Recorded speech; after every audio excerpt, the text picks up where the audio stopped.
En la reunión del consejo de la empresa, el padre de mi esposo, el director ejecutivo, me miró a los ojos y dijo: «Estás despedida». Pésimos resultados.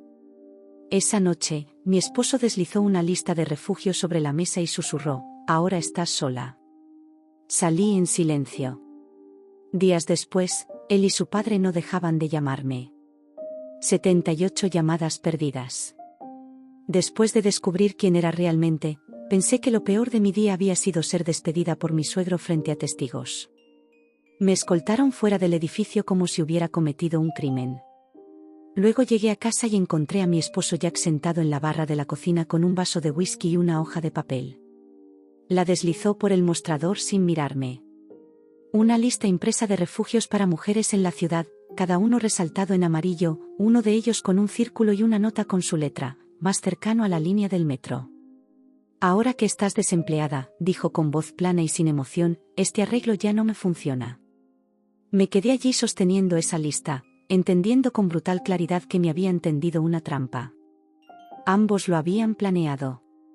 Padre e hijo trabajando juntos para desecharme como un informe trimestral que no alcanzó las proyecciones. Lo que ellos no sabían era que yo también había estado planeando algo. Antes de continuar, gracias por estar aquí para presenciar historias de resiliencia y reinvención. Si crees que el talento y la contribución merecen reconocimiento sin importar el género, considera suscribirte. Es gratis y ayuda a que estas historias lleguen a más mujeres que las necesitan. Ahora, veamos qué sucede después. Pero me estoy adelantando. Para entender cómo terminé sosteniendo una lista de refugios para mujeres mientras mi matrimonio se desmoronaba en tiempo real, necesitas saber lo cuidadosamente que construí la vida que ahora se derrumbaba. Todo comenzó 3 años antes, en una conferencia de ciberseguridad en Boston, cuando trabajaba como consultora independiente y mi futuro parecía algo que podía controlar. Jack Calvel estaba de pie en la última fila del salón de conferencias durante mi presentación sobre arquitectura predictiva de amenazas, tomando notas. Eso solo ya lo hacía diferente. La mayoría de las personas en esas audiencias iban por el almuerzo de networking después, mirando sus teléfonos mientras los ponentes hablaban sobre protocolos de encriptación. Pero Jack estaba atento, inclinado ligeramente hacia adelante, moviendo el bolígrafo mientras explicaba cómo mi marco podía identificar vulnerabilidades antes de que los atacantes siquiera reconocieran que existían. Durante la sesión de preguntas y respuestas, levantó la mano y preguntó algo que probó que realmente había estado escuchando. ¿Cómo escalar la arquitectura en sistemas distribuidos sin crear problemas de latencia? Era una pregunta técnica que la mayoría de los ejecutivos de marketing no habrían podido formular, y mucho menos entender. Después de que terminó la sesión, esperó mientras otros 3 consultores me ofrecían sus tarjetas con distintos grados de desesperación, y luego se acercó con una sonrisa que parecía genuina en lugar de ensayada. Hablamos durante 2 horas en el vestíbulo del hotel. Representaba a Calvel Technologies, la empresa familiar, pero hablaba de ella con una distancia medida, como alguien que entendía el negocio sin estar consumido por él. Hizo preguntas inteligentes sobre mi trabajo, compartió ideas sobre brechas que veía en la industria y escuchó cuando le expliqué mis teorías sobre hacia dónde se dirigía la ciberseguridad. Cuando pidió mi contacto, se sintió profesional.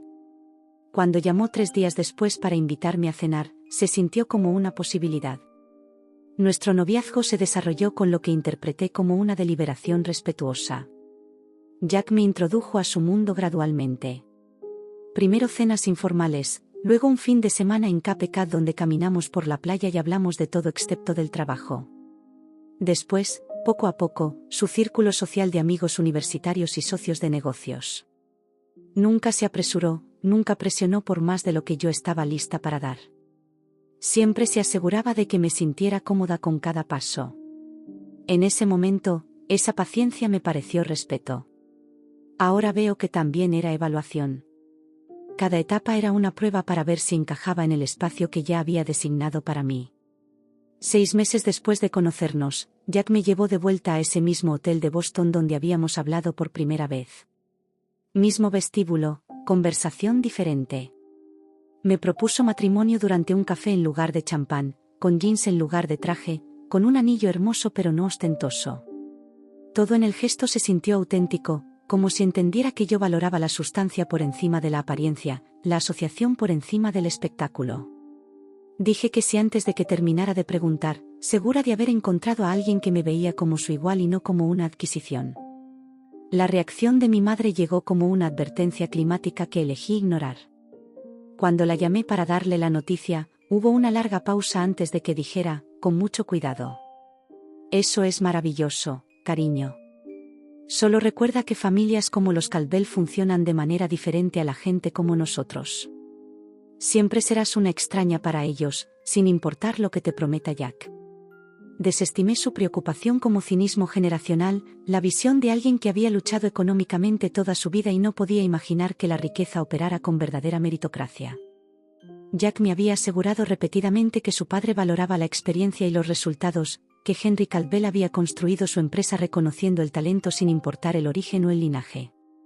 Le creí, porque la alternativa significaba admitir que estaba entrando en algo mucho más complicado que el amor. La boda tuvo lugar 8 meses después, en una ceremonia que parecía reflejar mis preferencias. Elegante pero discreta, íntima más que extravagante, centrada en el compromiso más que en la ostentación. Solo mucho después reconocí cuántas de esas decisiones habían sido suavemente guiadas por las sugerencias de Jack. Las expectativas de su familia disfrazadas de mi propio gusto. Mantuve mi apellido profesionalmente, una decisión que Jack apoyó públicamente, mientras su madre, Patricia, hacía pequeños y punzantes comentarios sobre la tradición y la unidad familiar en cada oportunidad. Tomé su apoyo público como prueba de sus valores progresistas, evidencia de que realmente era diferente a la generación de su padre.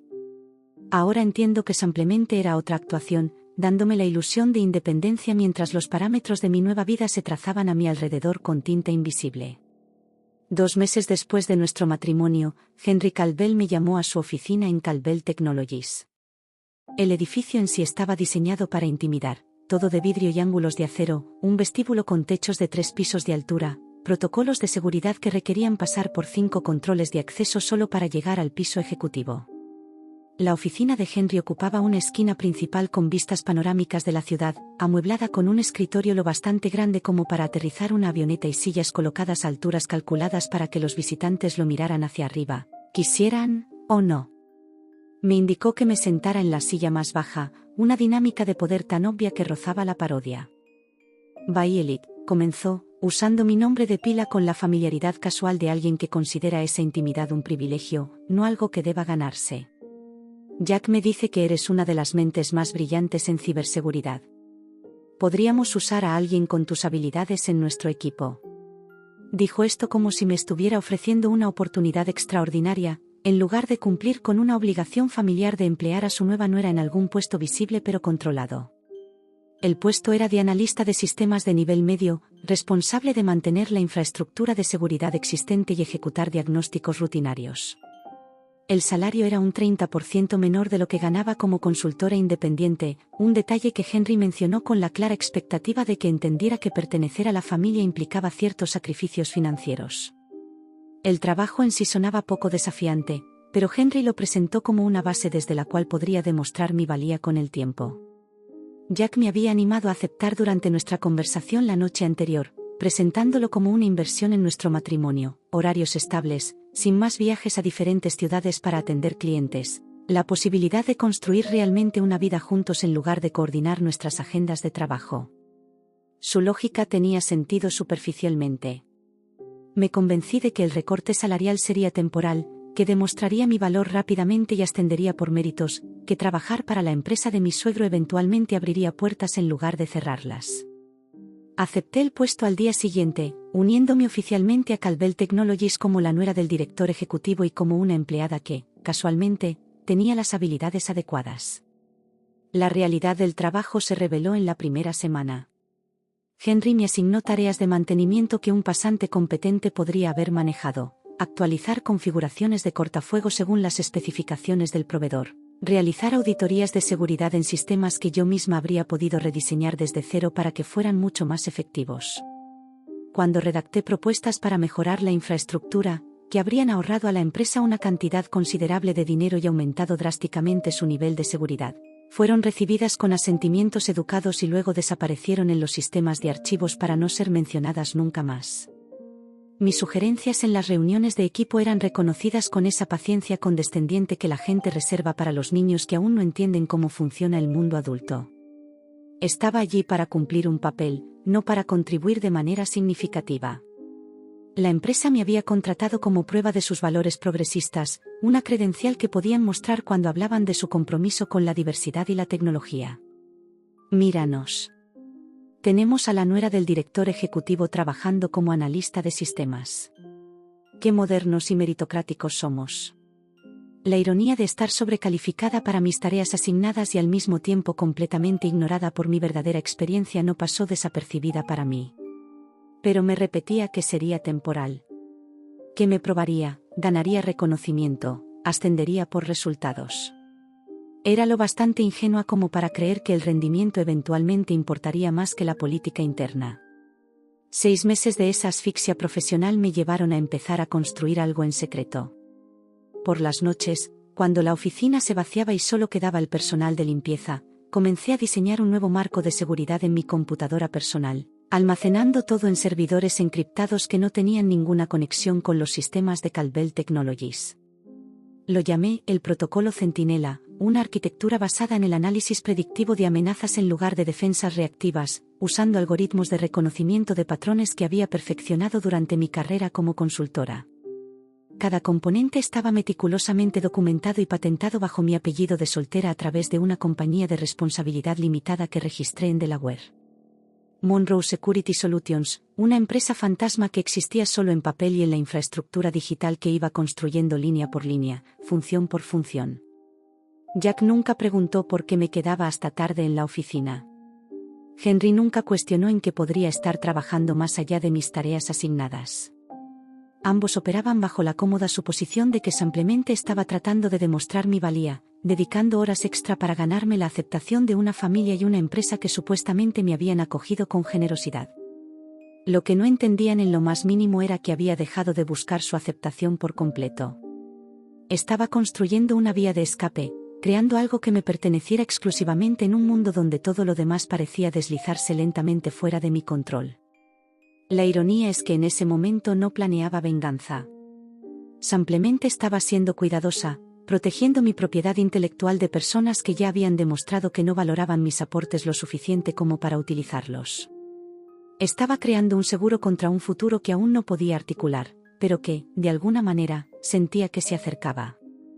Alrededor de nuestro primer aniversario, el matrimonio comenzó a desintegrarse silenciosamente. Jack empezó a revisar su teléfono de manera obsesiva durante las cenas, entrando al dormitorio para atender llamadas de su padre que aparentemente no podían esperar hasta la mañana. Cuando le preguntaba sobre su día, sus respuestas se volvían vagas y distraídas, sin ofrecer información real sobre qué lo tenía tan ocupado. Dejó de interesarse por mi trabajo por completo, y nuestras conversaciones se redujeron a pura logística, de quién era el turno de hacer las compras, qué facturas había que pagar, si teníamos planes para el fin de semana. Intenté todo lo que pude imaginar para revivir lo que habíamos tenido. Planeé noches de cita elaboradas que él cancelaba a último minuto por compromisos laborales nunca del todo explicados. Sugerí escapadas de fin de semana que nunca se concretaron porque Henry lo necesitaba para alguna reunión, presentación o sesión estratégica. Inicié conversaciones sobre nuestro futuro, nuestros planes, la vida que habíamos hablado de construir juntos, y veía cómo su mirada se perdía con la expresión de alguien que mentalmente hacía su lista de compras mientras esperaba que yo terminara de hablar. Las cenas familiares en la mansión de los Caldwell se volvieron eventos regulares que se sentían como tortura disfrazada de tradición. Patricia, la esposa de Henry y madre de Jack, había perfeccionado el arte del insulto sutil entregado con una sonrisa. Comentarios sobre mi vestimenta que implicaban que no entendía el código de vestimenta profesional adecuado. Preguntas sobre mis ambiciones profesionales formuladas de manera que sugerían que la ambición en sí era algo poco decoroso en una esposa Caldwell. Preguntas directas sobre cuándo tendría hijos, como si mi valor principal fuera estrictamente biológico. Jack se sentaba durante esas cenas en silencio ensayado, cortando su comida con precisión quirúrgica, sin defenderme ni una sola vez ni desviar los comentarios de su madre. Su silencio se sentía como complicidad, como acuerdo expresado mediante una ausencia estratégica. Por las noches, acostada junto a un hombre que cada vez se sentía más como un extraño compartiendo mi espacio, me quedaba mirando el techo tratando de identificar el momento exacto en que todo había cambiado. Pero no había un solo momento. Era erosión, gradual y constante. El trabajo lento y paciente del agua desgastando la piedra hasta que la base desarrolló grietas demasiado profundas para repararse. La vida que había construido con Jack Caldwell, comenzaba a entender, se había edificado sobre terreno prestado. Simplemente no me di cuenta de lo pronto que expiraría el contrato, ni de lo brutal que sería el desalojo cuando finalmente llegara. El viaje en ascensor al piso ejecutivo el siguiente martes por la mañana se sintió diferente, aunque no habría sabido explicar por qué. Había recibido un correo la tarde anterior. Breve, vago, casi deliberadamente poco informativo. Evaluación de desempeño. Revisión trimestral. Su presencia es requerida. Sala de conferencias B, 8:30 de la mañana. La redacción me pareció extraña. Había asistido a docenas de revisiones trimestrales, y nunca se presentaban como evaluaciones individuales de desempeño. Eran presentaciones de equipo, evaluaciones colaborativas de métricas a nivel de división. Pero aparté la incomodidad y me preparé a fondo, compilando 3 años de datos en una presentación que documentaba cada éxito, cada brecha evitada, cada dólar ahorrado. Llegué a las 8:15, 15 minutos antes, como siempre, con mi tableta cargada de gráficos y tablas que contaban una historia innegable de excelencia. Los números eran extraordinarios. Mi división había evitado 3 grandes brechas de seguridad solo en el último año, cualquiera de las cuales habría podido costar millones en daños y sanciones regulatorias. Habíamos superado los objetivos de desempeño en un 42%. La satisfacción de los clientes había aumentado constantemente bajo mi supervisión. Yo misma había diseñado e implementado protocolos de seguridad que ahora se estudiaban como casos de ejemplo en publicaciones del sector. Me sentía segura al entrar en esa sala de conferencias, incluso orgullosa. Tenía todas las razones para esperar reconocimiento, quizás incluso una discusión sobre ascenso. La sala estaba a una temperatura gélida cuando entré, aunque el termostato seguramente marcaba una temperatura normal. El frío, en ciertos contextos, no tiene nada que ver con la temperatura.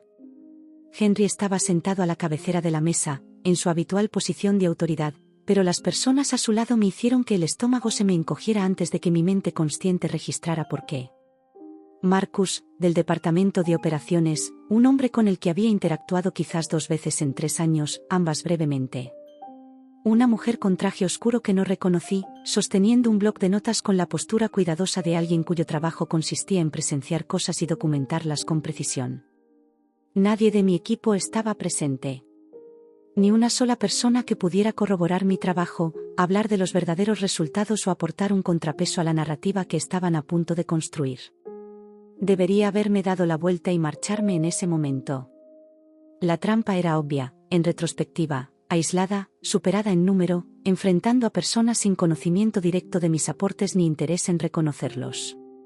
Pero yo todavía operaba bajo la creencia de que los hechos importaban, que la documentación y la evidencia hablarían por sí solas. Tomé asiento frente a Henry y coloqué mi tableta sobre la mesa, lista para presentar la verdad en forma de datos.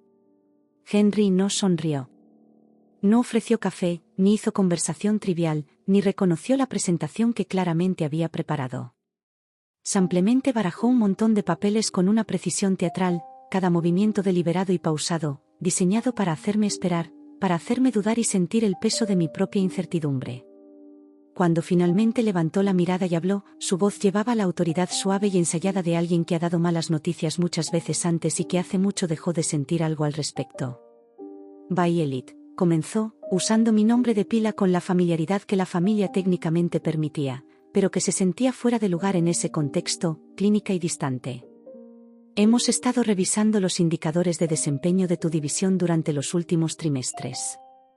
Lamentablemente, los resultados no están cumpliendo con nuestras expectativas ni con los estándares que hemos establecido para los puestos de liderazgo dentro de la empresa. Las palabras se registraron individualmente antes de ensamblarse en significado. Indicadores de desempeño. No cumplir con las expectativas. Estándares para puestos de liderazgo. Por un momento, realmente pensé que estaba hablando de la división de otra persona, que había habido algún error administrativo y me habían llamado a la reunión equivocada. Pero vi su expresión, ni apenada, ni incómoda, sino satisfecha de una forma que me hizo sentir la piel demasiado ajustada, y entendí, con una claridad terrible y repentina, que esta era exactamente la reunión a la que me habían convocado. Lo siento, dije, con una voz que sonó más firme de lo que me sentía. Pero las cifras del último trimestre superaron todas las proyecciones por un margen significativo. Superamos los objetivos en un 42% en todos los indicadores clave. Las mejoras de seguridad que implementé le ahorraron a la empresa unos $4 millones en posibles daños por brechas y sanciones regulatorias. Los índices de satisfacción de los clientes han mejorado un 28% desde que asumí el liderazgo de la división.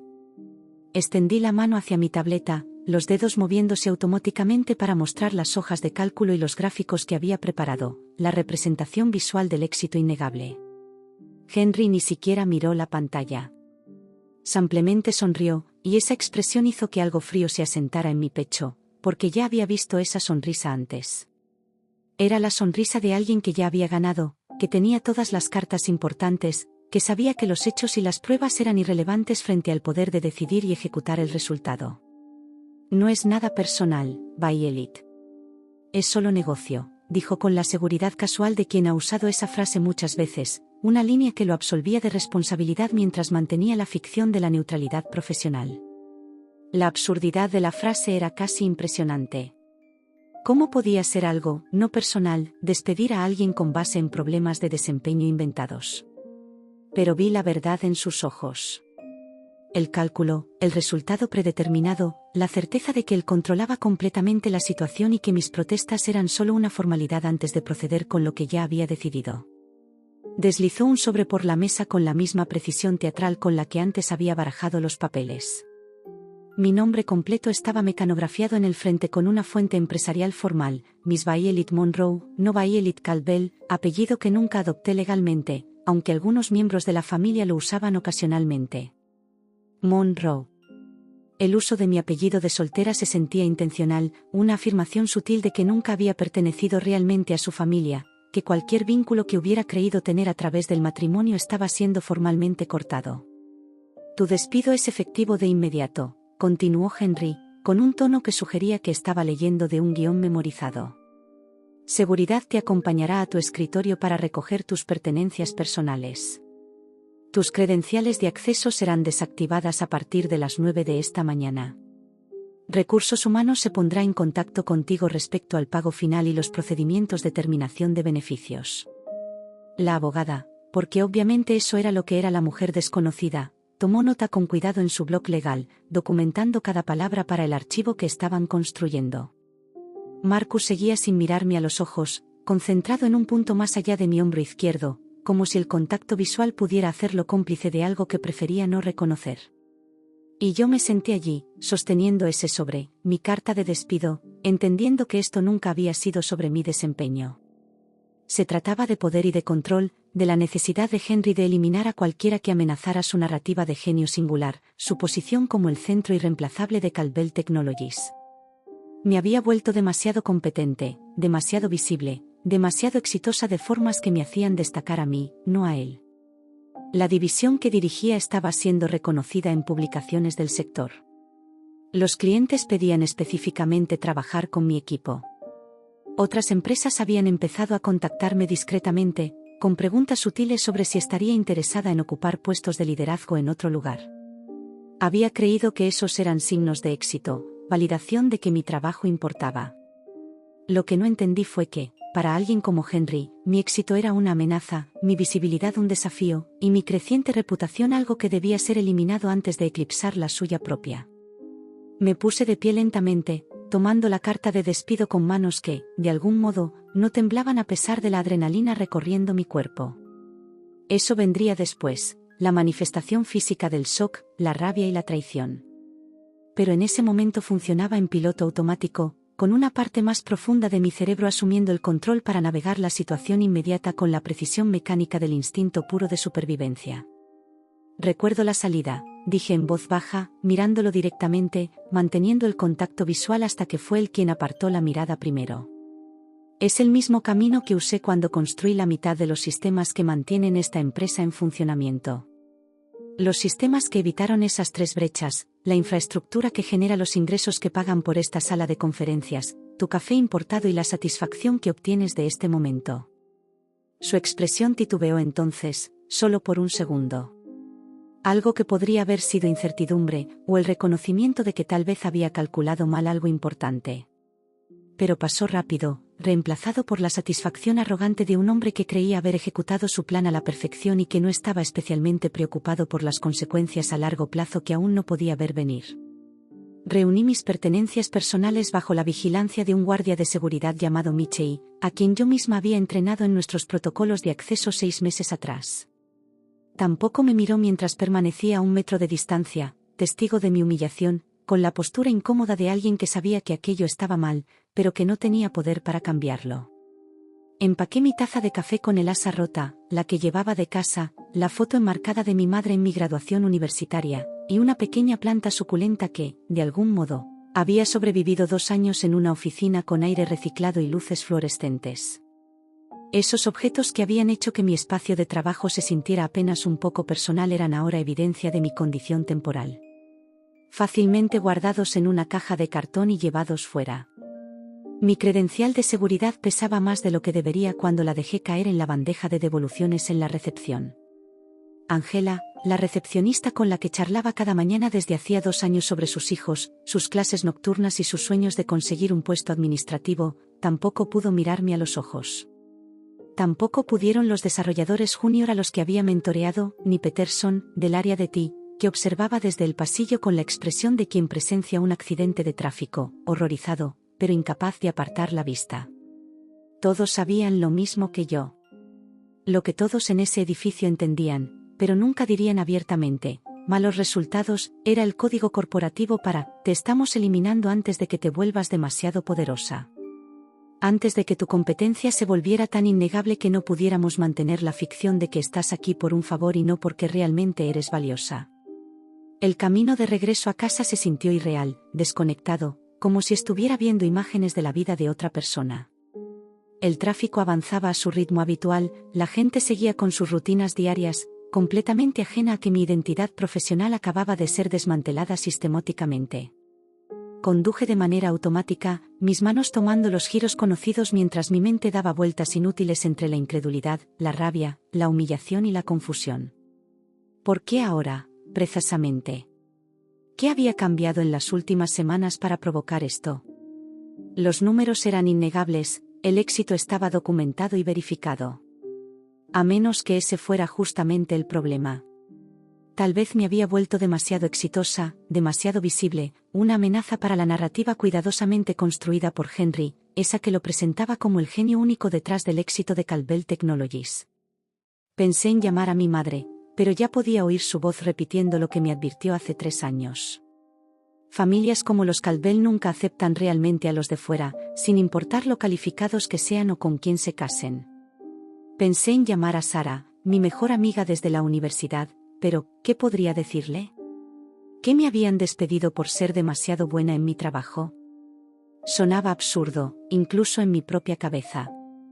El tipo de pensamiento conspiranoico que la gente descarta como incapacidad para aceptar una crítica legítima. Al entrar en el estacionamiento subterráneo de nuestro loft en el centro, un nuevo miedo cristalizó bajo el shock y la ira. Tendría que decirle a Jack que su padre me había despedido. Que ahora estaba desempleada. Que la vida que habíamos construido juntos acababa de cambiar por completo. ¿Me defendería? ¿Exigiría respuestas a Henry? ¿Se pondría del lado de su esposa frente a la decisión de su padre? Oh. El pensamiento se desvaneció mientras entraba al ascensor. Pero una parte de mí ya conocía la respuesta. Una parte de mí lo había sabido durante meses, había notado todas las señales pequeñas y las advertencias que había elegido ignorar, porque reconocerlas habría significado enfrentar verdades para las que aún no estaba lista. Las puertas del ascensor se abrieron en nuestro piso. Caminé hacia la puerta del departamento, llaves en mano, con un nudo de miedo hundiéndoseme en el estómago como si hubiera tragado piedras. Sabía, antes de abrir esa puerta, que algo estaba mal. Un instinto más profundo que el pensamiento consciente ya había leído la situación y me había preparado para lo que venía. Solo que no había imaginado que sería tan brutal. La llave giró en la cerradura con su clic familiar, y empujé la puerta del departamento esperando vacío, silencio, tal vez unas horas para procesar lo ocurrido antes de tener que explicárselo a alguien. En cambio, encontré a Jack sentado en la barra de la cocina, como si hubiera sido colocado allí deliberadamente, esperándome. La puesta en escena fue obvia en cuanto registré la escena. Su postura demasiado casual, demasiado preparada, sin el más mínimo rastro de sorpresa que alguien mostraría si su esposa regresara a casa horas antes de lo esperado, en pleno día laboral. Un vaso de whisky reposaba frente a él, a pesar de que apenas pasaban las 10:30 de la mañana.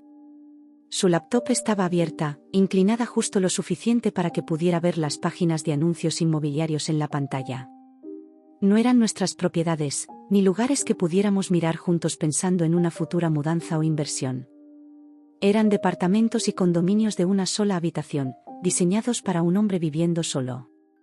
Vestía la camiseta azul oscuro tipo Henley que le había comprado para su cumpleaños 6 meses atrás, la que dijo que lo hacía sentir cómodo y seguro.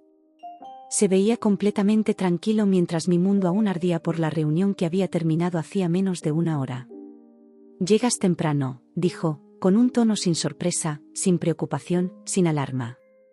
Solo una constatación plana, la misma voz que usaría si hubiera vuelto del supermercado. Ninguna pregunta sobre por qué había regresado, ni una sola muestra de interés sobre si algo estaba mal. Nada que sugiriera que no supiera exactamente qué había pasado y por qué yo estaba allí a esa hora inesperada. Dejé la caja de cartón con mis cosas sobre el mostrador entre nosotros. Esa pequeña caja patética que representaba 3 años de mi vida profesional reducidos a una taza, una foto y una planta que probablemente moriría en una semana sin los cuidados que le daba en la oficina. La caja hizo un sonido hueco al tocar el mármol. «Tu padre me despidió», dije, observando su rostro con atención, buscando cualquier signo de reacción genuina. Alegó «malos resultados» como motivo. Curioso, porque mis resultados fueron los mejores en la historia de la empresa. 42% por encima de los objetivos, 3 brechas de seguridad evitadas, $4 millones ahorrados. Pero, aparentemente, eso no cumple las expectativas.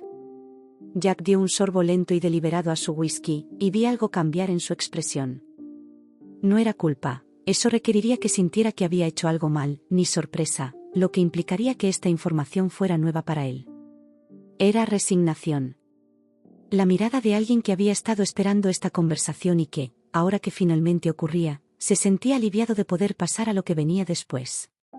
Metió la mano en una carpeta de cuero que descansaba sobre el mostrador junto a su laptop, cuero caro, del tipo que tenía sus iniciales grabadas en dorado en la esquina, un regalo de sus padres la Navidad pasada, y deslizó una hoja de papel doblada sobre la superficie de mármol hacia mí. El gesto fue cuidadoso, deliberado, ensayado. No era algo espontáneo. Había preparado ese documento, lo había colocado en esa carpeta, probablemente había ensayado este momento en su mente varias veces. Tomé el papel y lo desplegué con las manos que empezaban a temblar ligeramente, la adrenalina del enfrentamiento con Henry alcanzando por fin mi sistema nervioso. Lo que encontré dentro me hizo contener el aliento de una manera que ni siquiera el despido había logrado. Una lista impresa de refugios para mujeres en la ciudad. 6 de ellos organizados por vecindario, con direcciones y números de teléfono. Cada uno resaltado con marcador amarillo. Uno estaba circulado con bolígrafo azul y una anotación manuscrita en la letra angular característica de Jack, más cercano a la línea del metro. Se había tomado el tiempo de investigar el acceso al transporte. Había evaluado qué refugio sería más conveniente para una mujer sin auto, sin recursos, sin ningún otro lugar a donde ir. La crueldad del gesto era casi una obra de arte en su precisión. No solo abandono, sino abandono con mapa de transporte. No solo rechazo, sino rechazo con la logística cuidadosamente planeada. Ahora que estás desempleada, dijo Jack, con la misma voz desapasionada y profesional que usaba en las llamadas con clientes, completamente despojada de cualquier rastro de emoción o conexión personal. Este arreglo ya no funciona para mí. Necesito a alguien que pueda contribuir, alguien que esté ascendiendo, no cayendo. Las palabras cayeron como golpes físicos, cada una impactando en una parte distinta de mi pecho. Este hombre con el que había compartido una cama durante 2 años, con quien había construido lo que creí una verdadera sociedad de vida, a quien había defendido frente a mi propia madre cuando me advirtió sobre casarme con riqueza y ego. Este hombre estaba hablando de nuestro matrimonio como si fuera una sociedad empresarial que no había generado los rendimientos esperados. Me estaba evaluando con las mismas métricas que un informe trimestral, y había sido declarada insuficiente. Tú lo sabías, dije, sin que fuera una pregunta, porque la respuesta estaba escrita en cada detalle de ese momento. Desde el whisky que había servido con anticipación hasta la lista de refugios que había investigado, impreso y colocado para fácil acceso. Su leve asentimiento confirmó lo que ya entendía.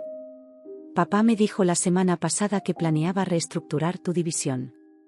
Supuse que debíamos prepararnos para nuevos capítulos en nuestras vidas. Parecía lo más práctico. Reestructurar. El eufemismo era casi hermoso en su cobardía. La forma en que convertía una destitución deliberada en algo que sonaba como evolución organizacional natural. Miré de nuevo la lista de refugios, luego alrededor del departamento que habíamos amueblado juntos durante los últimos 2 años. Las pinturas abstractas en las paredes, la mayoría elegidas por mí, de una galería local, después de horas buscando piezas con significado. La estantería donde mis manuales técnicos compartían espacio con sus biografías de empresarios. La cocina donde habíamos organizado cenas, cocinado juntos, fingido que estábamos construyendo algo real y duradero. ¿Crees que necesito esta lista?, pregunté en voz baja, levantando el papel que de pronto se había convertido en el objeto más insultante que me habían entregado jamás. Él se encogió de hombros, con un gesto casual y desdeñoso. Solo estoy siendo práctico. No tienes dinero familiar al que recurrir. Necesitarás recursos, un lugar donde quedarte mientras resuelves las cosas. Pensé que sería útil tener opciones investigadas con anticipación. La suposición implícita en sus palabras era abrumadora. Que yo era inútil sin él y sin los recursos de su familia. Que no tenía nada propio, ningún valor independiente del apellido Calvel y del acceso que éste brindaba. Que despedirme y desecharme me dejaría desesperada y rota, buscando espacio en un refugio del metro. Y lo más increíble era que se había convencido de que darme esa lista era un acto de bondad, un gesto práctico de alguien que había pensado en mis necesidades. Me quedé de pie sosteniendo esa lista y, de pronto, la arquitectura completa de su traición se armó en mi mente con devastadora claridad. No era un impulso, ni una decisión repentina.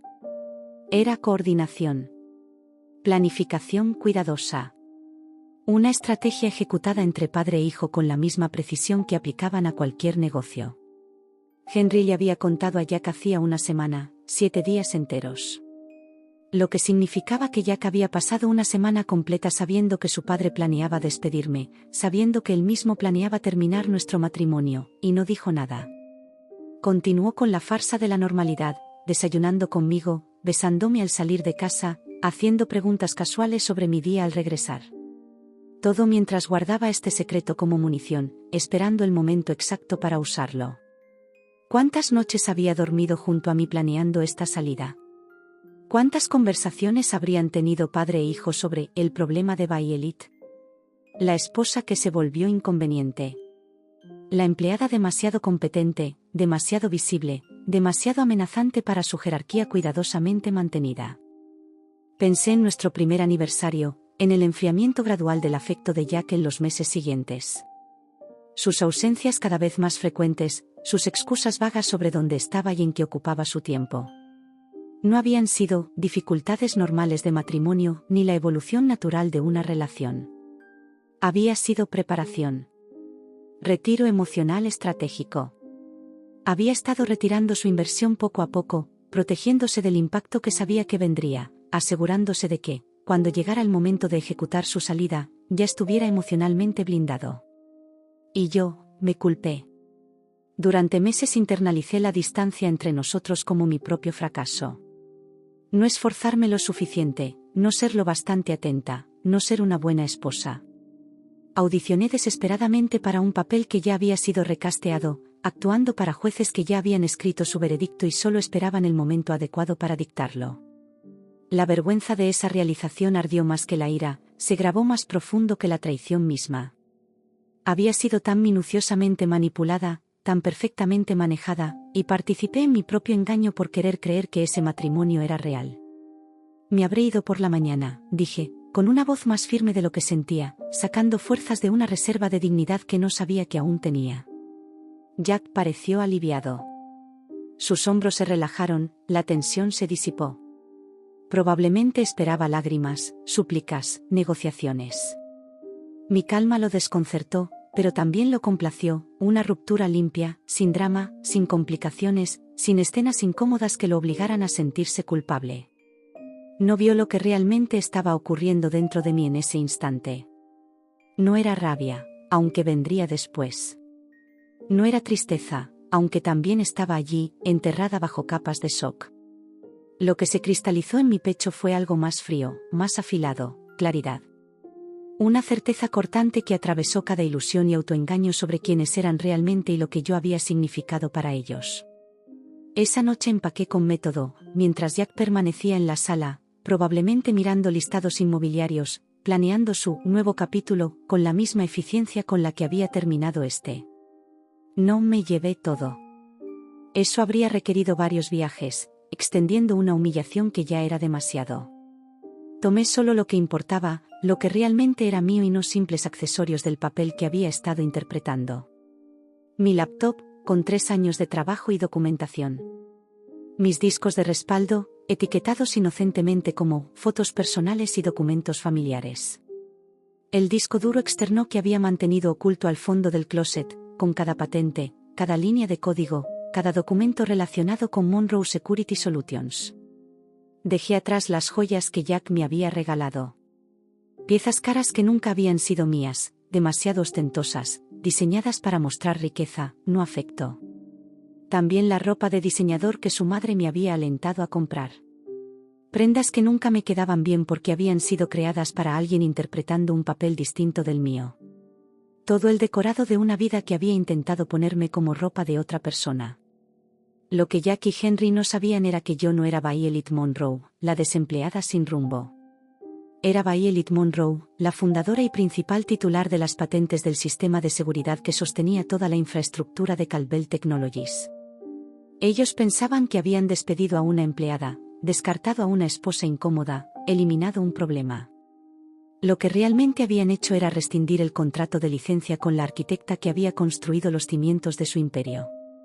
Y esa licencia, con sus cláusulas de renovación y buena fe, estaba a punto de expirar.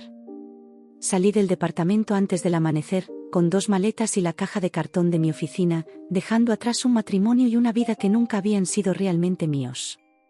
La ciudad aún estaba oscura, las luces anaranjadas de las farolas marcaban charcos en las aceras vacías. Cargué todo en mi coche y conduje hacia el Riverside Hotel, un establecimiento de gama media donde el personal de recepción no hizo preguntas cuando pagué en efectivo por una semana y pedí una habitación en los pisos superiores, con buena conexión inalámbrica. La habitación 847 se convirtió en mi centro de operaciones. El espacio era tan genérico como cualquier habitación de hotel, arte insípido en las paredes, muebles pensados para estancias temporales, el olor a limpiadores industriales y a huéspedes anteriores. Extendí mi laptop y los discos de respaldo sobre el escritorio, organizándolo todo con la precisión metódica de quien se prepara para una cirugía. La iluminación era pésima para trabajar horas frente a una pantalla, pero no me importaba. Abrí los acuerdos de licencia que había redactado 2 años atrás, cuando Caldwell Technologies adquirió lo que ellos creían que era su sistema de seguridad, y comencé a revisar cada cláusula con la concentración absoluta de alguien cuya vida entera dependía de la exactitud de cada palabra legal escrita en un estado emocional muy distinto.